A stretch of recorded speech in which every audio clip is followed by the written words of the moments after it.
What does Bitcoin and Dogecoin have in common with gold, silver, oil, and rhodium? If you want to know the answer, stay tuned.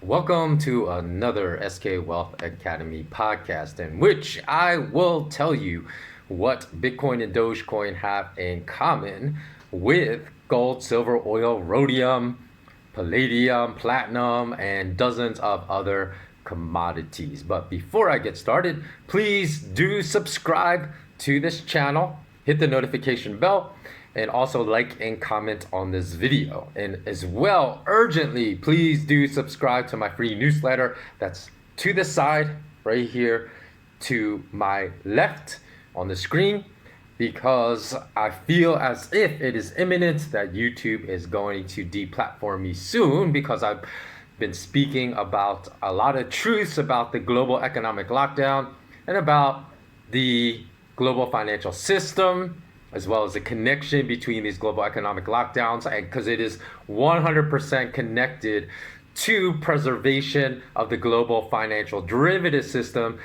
in particular, the trillions of nominal amounts in US dollars tied to forever low interest rates. So once you begin really speaking about the truth that's happened, because a lot of people don't know, prior to this channel, I had another YouTube channel that got shut down. And it got shut down when I started having more than 30,000 subscribers. And a lot of people say, well, 30,000 subscribers, that's not that much. And while that is true, that was like 13 years ago. So how did I continue posting? There was no doubt in my mind I probably have at least like 250, 300,000 subscribers. Because imagine if I continued producing, because I was basically receiving, at the point YouTube shut me down, about 2,000 new subscribers like every single month, like 2,000 to 3,000 new subscribers every month. So multiply that by another 13 years. What's like 12 times 13 is what? Well, if you have 13 times 10, it's 130 months, and then another 2, yeah, 26. So that's 156 months, right? If I've been posting 156 months ago, I was at 30,000 subscribers, 13 million views and growing, and YouTube shut me down. So let's get started. Now, before I get started on the commonalities of all these particular assets that I just mentioned, I want to talk real briefly about risk, because this is not what I want to speak about as far as the commonality, but these are all assets whose prices are highly driven by speculation. Now, Beeple was a digital artist that just a few years ago, everyone knows, right, that Beeple sold a non-fungible token, otherwise known as NFTs. I should title this what Bitcoin, Dogecoin, and NFTs have in common with all these other commodities. Because Beeple was a digital artist that had not sold any piece of artwork just a few years ago more than $100. That is correct, which will astound a lot of people who know about the digital piece of art that he just sold for more than $69 million, right? So these are all asset categories in which their prices, because you can't go from $100 as your top price to 69 million in just a few years, almost like overnight, right? With the NFT mania, and say that these are not markets across the board that are driven by speculation. Dogecoin, again, same thing. And people that are dumping tens of thousands of dollars into Dogecoin, it might work out, but it may not, because people don't understand. There's a delusional assessment of risk that has come with this I want to say hyperinflation, because hyperinflation would mean the underlying currency in which these assets are priced is basically worthless. So let's just say supercharged asset prices, right? What's come along with these this supercharging of asset prices is a delusional assessment of risk. People just think there's no risk in investing in Dogecoin and Bitcoin and NFTs at this particular price. Well, gold and silver are still highly underpriced, so those are probably a few asset classes that are underpriced and have not taken a part of the supercharging of asset prices. So out of all those assets, probably are the safest to buy at this point. But almost in every other asset category, right, there's been a supercharging of the asset price. And anyone that has ever studied futures markets for commodities understand that a few big whales control dozens of commodity prices. Now, Goldman Sachs short squeezed SEM Group, I believe it was in the summer of 2008. I could be off by the year. Could have been the summer of 2009. I'm pretty sure it was the summer of 2008, from $50 a barrel oil all the way up to $150 a barrel oil. And they participated by going long in the futures market and made a killing. How was this done? Not only speculation, right, but price manipulation. That is what is really tying all these assets together. Is there is a lot of price manipulation going on with all those assets, in gold and silver included. So, but on the flip side of all this supercharging, gold and silver prices are constantly manipulated lower in futures markets by the big whales known as the bullion banks. Now, occasionally they do manipulate prices higher in gold and silver futures markets as well, and they have benefited from the upside in prices to the downside, because what people don't understand about the big whale speculators that drive all the prices of these assets that I mentioned is they could care less if the price goes up or down. They just want to drive it in a certain direction, get ahead, which is called front running, in their positions before they drive that price that way, and then they benefit. So it doesn't really matter if the price goes up or the price, crashes, as it did with all these commodities I've spoken about in the past. So in fact, I told my SK Wealth Academy Patreons that silver, or patrons on the Patreon platform, that silver was going to sell off big time at the end of January. In fact, my warning that I administered, or that I gave to my SK Wealth Academy patrons, came less than 24 hours before silver prices were crushed, and the beginning of this 9-week decline from the end of January up until the present time. So how was I able to inform my patrons that price was going to, one, sell down less than 24 hours before actually the sell-off began, and number two, keep them informed that the price was going to continue to move lower for 9 straight weeks accurately? Well, I was able to do that because by studying the big whale manipulation of silver and gold prices in the futures markets. And in fact, by studying the manipulative behavior of big whales in 2017, I was able to correctly predict the exact top Bitcoin prices at 20,000 and correctly predicted a crash to $5,000, which it actually went lower to about 3,000 in 2018. And again, by studying the behavior of whales in the Bitcoin futures market, I correctly predicted, and you can find, you don't even have to have been a patron of mine to know this is true. All my patrons know that my price predictions of silver crashing once it hit 30 earlier this year is correct. But you can just go to find this prediction on this very YouTube platform that I predicted at the end of last year. I think it was November. So if you go just check the videos for November, that correctly predicted Bitcoin was going to soar in price when it was $20,000 at that time to $40,000. I said this year it was going to double. And of course, my prediction was not aggressive enough, because we all know it blasted through 40,000 and went to 65,000. And now, as of the recording of this podcast in around mid-April, it's pulled back to about $57,000, $58,000. So, but this pullback to the $57,000, $58,000 mark does not mean necessarily it's time to buy this dip, just because Bitcoin has come down about $7,000 to $8,000 from its most recent high. Many people have been saying, yes, it is time to buy the dip before Bitcoin prices soar again. But this is not a low risk, high reward price point to buy. That point came and went when I issued my prediction that Bitcoin prices were going to soar at the end of 2019. So to me, because we're experienced, as I said, a supercharged price environment almost for every single asset across the board except precious metals at this current day and time in 2021, I believe there's still a lot of risk in the current Bitcoin price. And saying this does not mean the price will continue to drop further at this current time, but it is what it is. It simply means there's a lot of risk. Saying there's a lot of risk does mean that there is the potential, very real potential, for a very steep drop in price.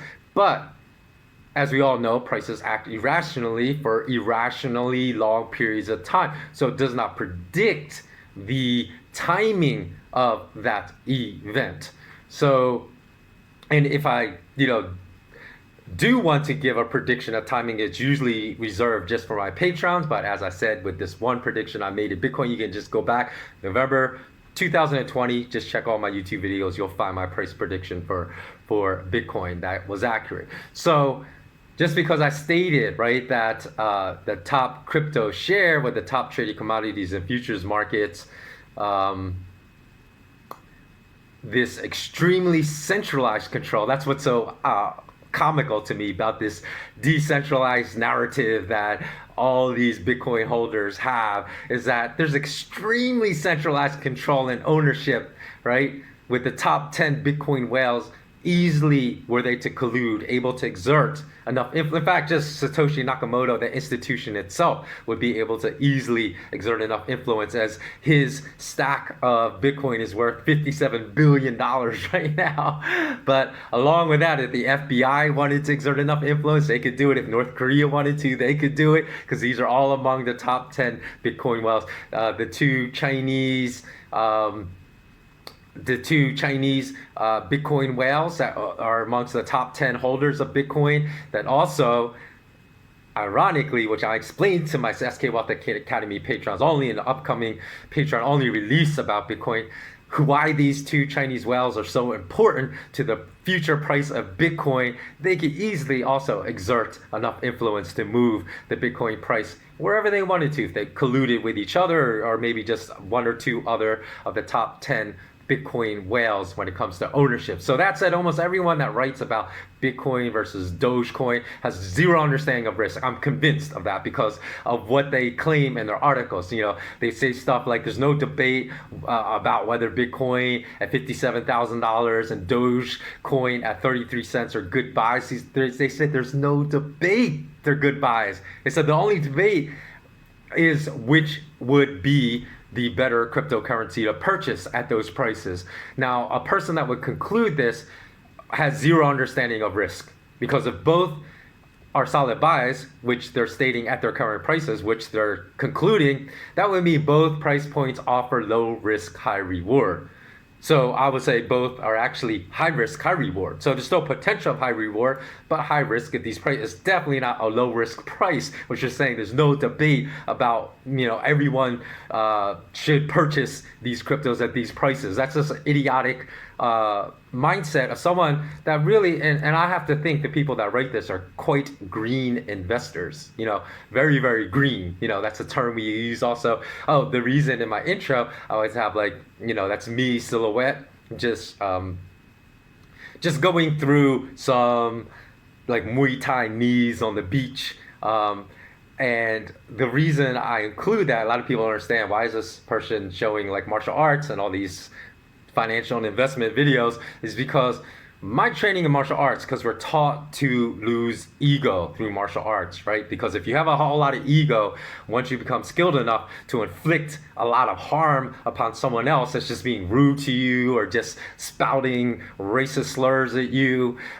whereas really we're taught as martial artists, just walk away from those morons. Don't give them the time of day.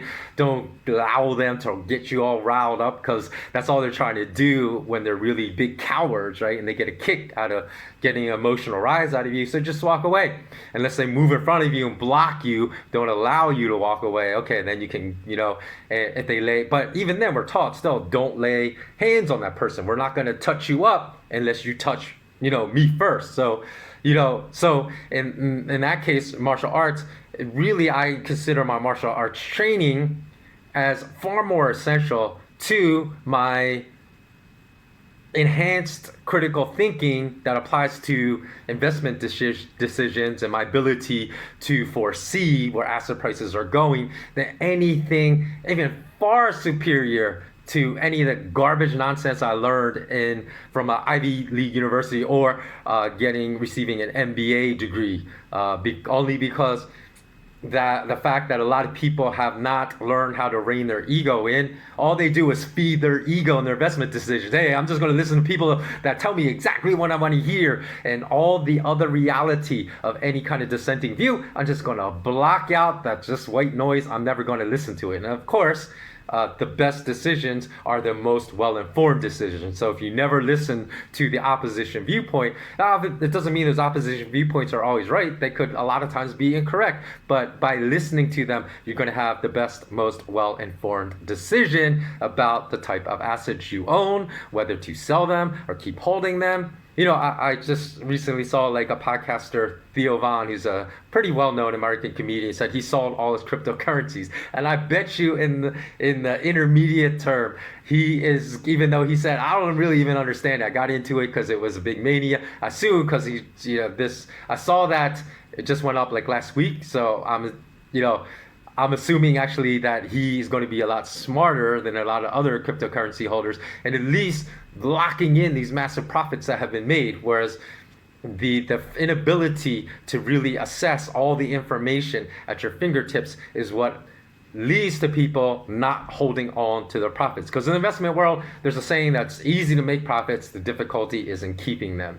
So again, these types of markets, right? Like another fallacy I've seen spread in the Dogecoin versus Bitcoin debate is that Dogecoin is infinite in supply, but Bitcoin supply is capped at 21 million coins. So again, the only person that would make that kind of statement, which have been made all over the internet by people writing about Bitcoin, is that supply capped at 21 million would be made by those that have zero understanding of financial derivative markets. Because once financial derivative products for Bitcoin are invented, actually they already have, there's various Bitcoin ETFs that have been trading in Canada. The BTC ETF has been trading since this past February, but there will no longer be a cap on Bitcoin production anymore, because by definition, the leveraged derivative products allow multiplication of the underlying product into a near infinite supply. So it doesn't matter if Bitcoin has a finite cap of 21 million. Derivative products will allow many more million Bitcoin to be produced. And the fact that most Bitcoin holders think that the first US Bitcoin ETF will be the greatest thing for upward mobility of Bitcoin price in history shows me that these specific holders making this argument literally understand zero about financial derivative products and how they work. The very invention of highly leveraged silver and gold futures markets, including the most heavily traded 5,000 an ounce silver futures contract and the 100 an ounce gold futures contract in New York, allowed bankers to create billions of ounces of paper silver or digital silver and digital gold to control the gold and silver price in the real market. And these digital ounces, billions of digital ounces that they create out of nothing and then sell off to create gold and silver futures price waterfall declines, is just a common trait of how financial derivative markets work today. And the same will happen to Bitcoin, I am sure, after more and more Bitcoin derivative financial products are created and start heavily trading, especially when Bitcoin options on new Bitcoin ETFs are approved. Now, like the very first few Bitcoin ETFs, because people really have given some attention to the ones that started trading in Canada, not a lot, because the US financial markets are really the largest and most important. So everyone's waiting for the first US released Bitcoin ETF. But not all ETFs are created equally.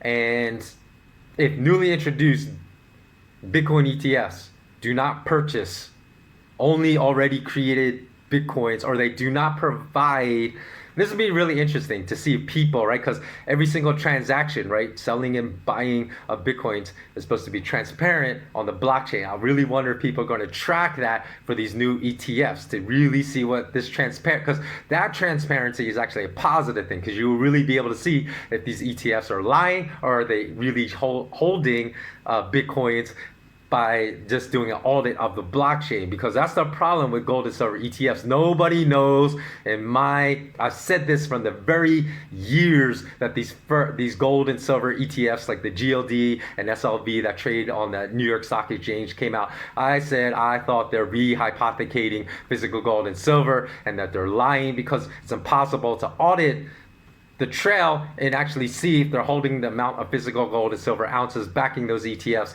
that they claim to hold. Now, my thinking is that they do not. I think they're fractional physical gold and silver ETFs. So this will be really important to see once these new Bitcoin ETFs come out in the US, someone continually audit it to make sure that there's no shenanigans going on, the same type of shenanigans that go on with the gold and silver ETFs that currently trade right now. Because as of right now, they're roughly I think, because the last time I looked, slightly north than 2 million more Bitcoins to be mined, maybe 2.3 or something like that, at least a couple months ago, if that hasn't changed that much. So the argument of introducing the first US-based Bitcoin ETF that will then send prices soaring through the roof, well, prices will probably, up until the anticipation from that being released, Bitcoin prices can probably rise into the release of that first ETF and maybe for the first couple months after. But as I said, because of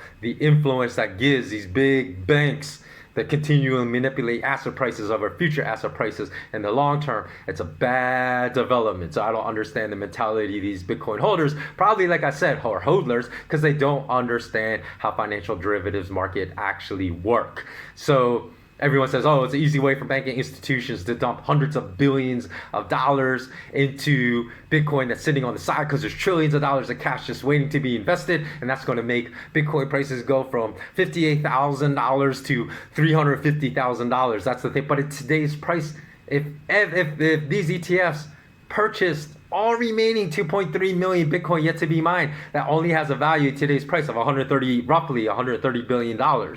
So that particular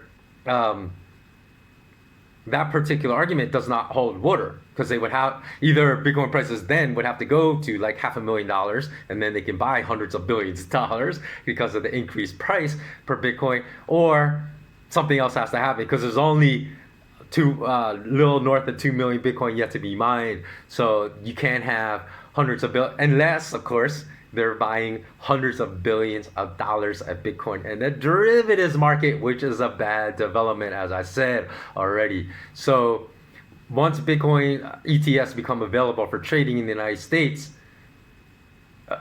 which I have not yet heard one Bitcoin holder say this is a bad development for the intermediate to long term after the release, right, of those first few Bitcoin ETFs that start publicly trading in the US. Everyone just says this is positive.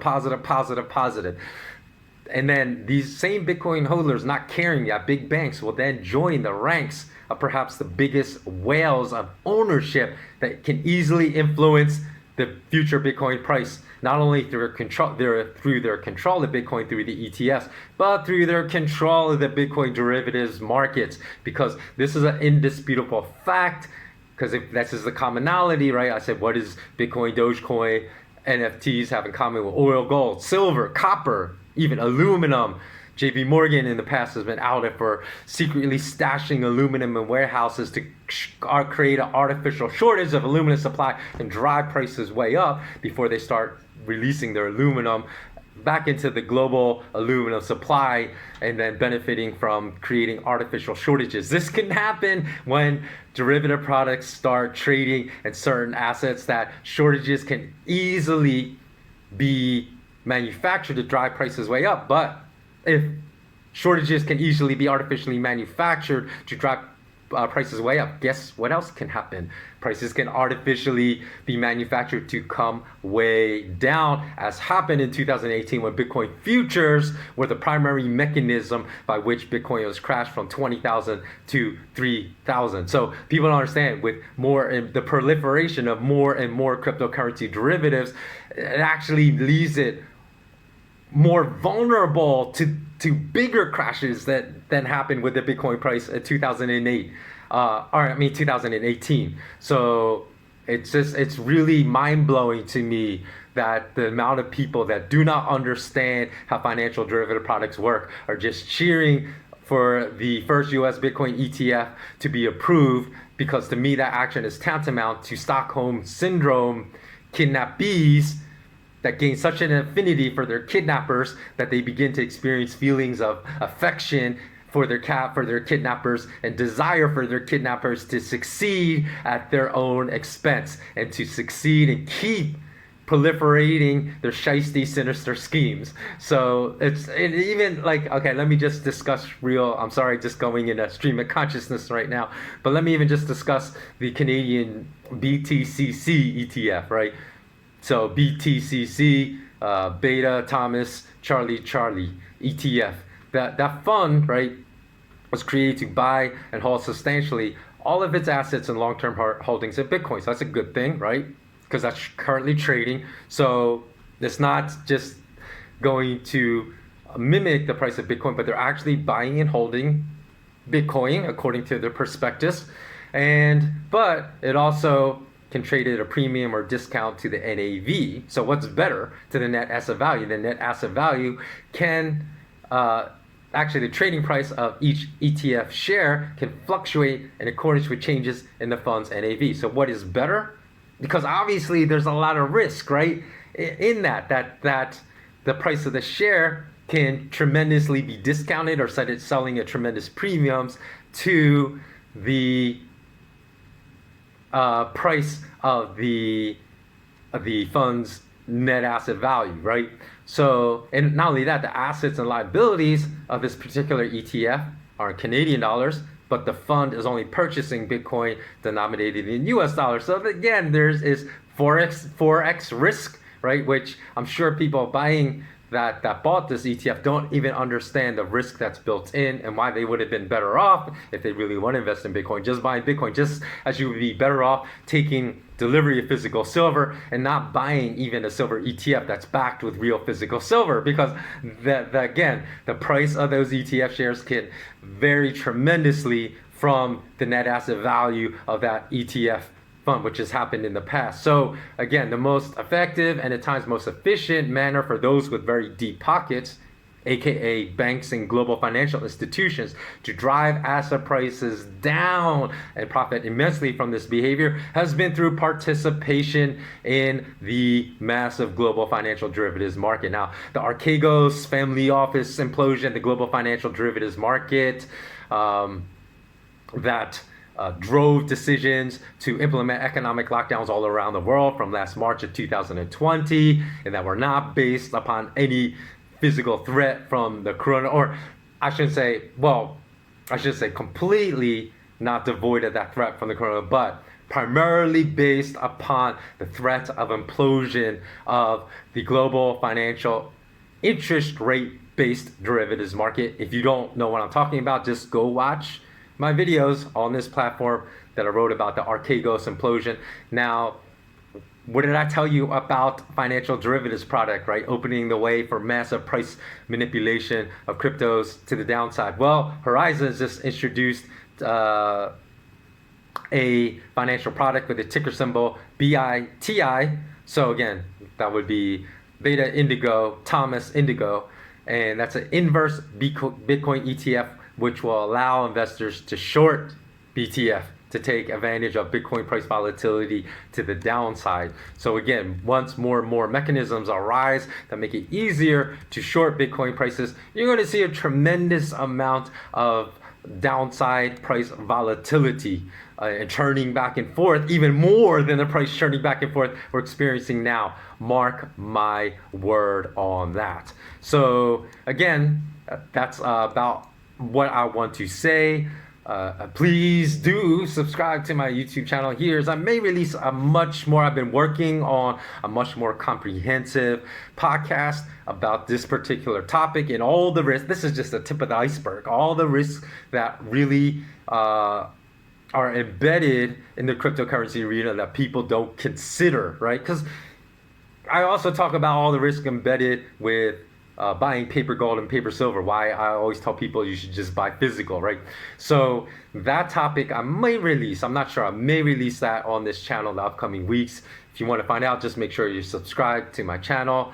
I will produce this video because I've already have a whole bunch of notes at a minimum, and so to stay in touch, again, please do subscribe to my free newsletter, because you'll always be able to find out through my free newsletter where you can receive my free content. How to do that, just look at the links below in the podcast show notes, or to the left of me. Again, just go to that URL and you can sign up for my free newsletter, because if I'm deplatformed and just disappear from YouTube, you want to continue hearing information like this, you'll have to get it through my newsletter. And then for those that really value this content, want to show me a little love, please consider joining my Patreon platform, which you can also do at the links below in the show notes to this podcast. So finally, make sure to subscribe to my free newsletter. I think I'm just repeating myself because I said that right. But you can also ensure that you can download free MP3 files of all my podcasts if you go to Podbean as well, for people that just want to listen on the run. So that wraps it up.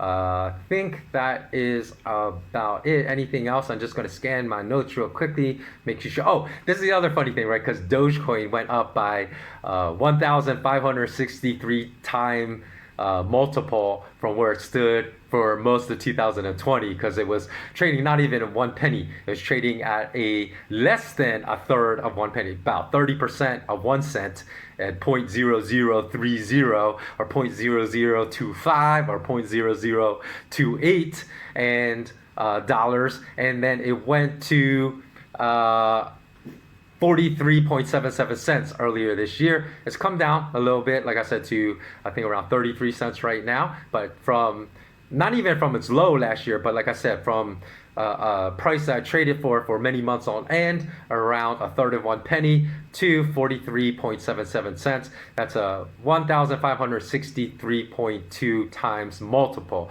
So if you put $1,000 into Dogecoin last year, it would have risen to more than $156,000, $1,156,000 in less than a year, and it's not much below that right now. So if you say to people, hey, do you think Dogecoin is really risky at this point with that kind of multiple gained in over a year? People say, of course. But the crazy thing is, as I told you, we're in a period of supercharged asset prices. So people that admit that with Dogecoin, but are also Bitcoin holders, will never say Bitcoin is perhaps supercharged price right now at 57,000. All they will say, but I know some Dogecoin holders also say this, that at 33 cents, I'm holding till it goes to $10, right? Because I think it can get there by the end of this year, right? So there's the same type of mentality, but I'm saying at least I see far more people that had considered buying Dogecoin saying, oh, no, I'm not going to buy at this price because the price is supercharged.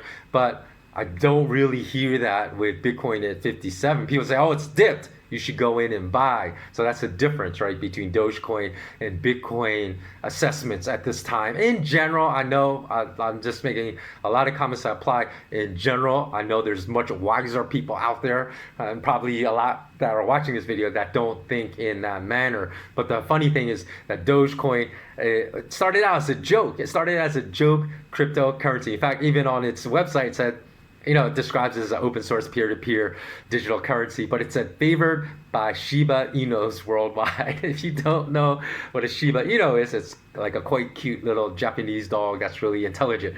But that's how they describe it. It's favored by Shiba Inu dogs worldwide. And the other thing is that the interesting thing is you had NYU economist Nouriel Roubini called Bitcoin, quote, the mother of all scams, end quote, that infuriated Bitcoin holders at that time. and for good reason, because really for Rubini to call Bitcoin the mother of all scams, but not really correctly identify the mother of scams, which is really the US dollar, because the US dollar is a fiat currency with an intrinsic value of zero. So all fiat currencies eventually go back to their intrinsic value. So how can you, and the amount of US dollars in circulation far exceeds the amount of Bitcoin. So how can Bitcoin be the mother of all scams and not the US dollar be the mother of all scams? So I think that's really all I want to say. Okay, so thanks so much for watching. As always, remain intensely curious. Don't forget to sign up for my free newsletter, because I may just disappear from this channel one day soon. And if you want to know where I'm producing my content, where you can still access it for free, you'll have to sign up to my free newsletter. Thanks so much for watching. And as always, bless up.